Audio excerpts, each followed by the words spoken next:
never thought I'd hear a voice come from the back of my trailer at 3 a.m. on a desolate highway.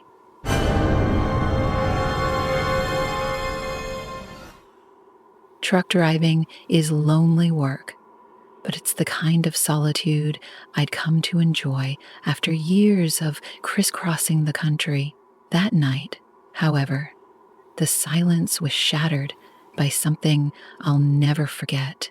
A faint, trembling whisper. Help me. The route was straightforward, cutting through the isolated plains and thick forests where civilization felt like a distant memory. The drive was peaceful at first, the only company being the hum of the engine and the soft static of the radio. Thud. Somewhere past mile marker 112, things began to change. It started with the fog. Thick and unnatural, it rolled in from nowhere, swallowing the road ahead. My high beams barely cut through it, and the familiar sound of tires on asphalt grew muffled, as if I were driving through a dream. The air felt heavy, oppressive, and a shiver ran down my spine, despite the heater blasting in the cab. That's when I heard it. At first, I thought it was static from the radio. The sound ran down my spine, despite it was a faint voice, barely audible over the rumble of the truck. Help me, it repeated, desperate and broken.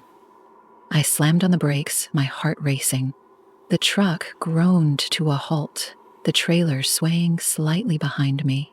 Sat there, gripping the wheel, trying to convince myself I hadn't heard anything. But then it came again, clearer this time. Please, help me. It was coming from the trailer. My first thought was that someone had stowed away during a stop at the last truck yard, but that didn't make sense. I checked the locks before I left. Still, the idea of leaving someone trapped back there in freezing temperatures didn't sit right with me. Against my better judgment, I grabbed a flashlight and climbed out of the cab. The night was deathly quiet, the fog pressing against me like a living thing. As I approached the back of the trailer, the hairs on my arms stood on end. My breath fogged in the cold air as I unlocked the heavy door and swung it open. The flashlight beam swept across stacks of furniture, desks, chairs, and a wardrobe strapped down tightly. Nothing seemed out of place. Hello? I called out, my voice shaky. For a moment, there was nothing but silence. And then, from deep within the trailer, I heard it again. Hey, help me. The sound was coming from the wardrobe. My instinct screamed at me to leave it alone, to lock the trailer and drive until the sun came up.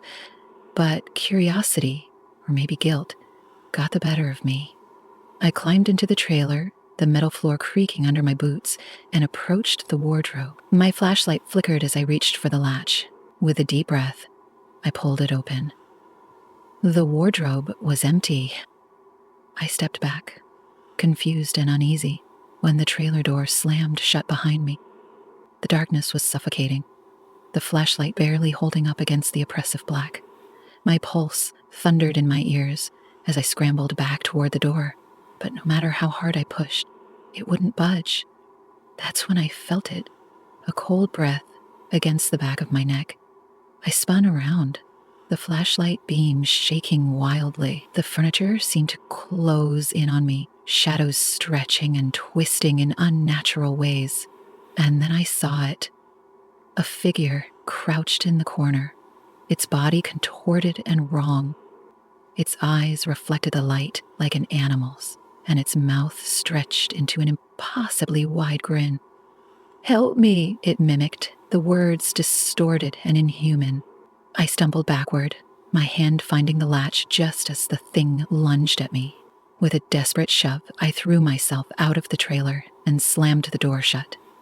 My hand shook as I fumbled with the lock, securing it before collapsing against the cold metal.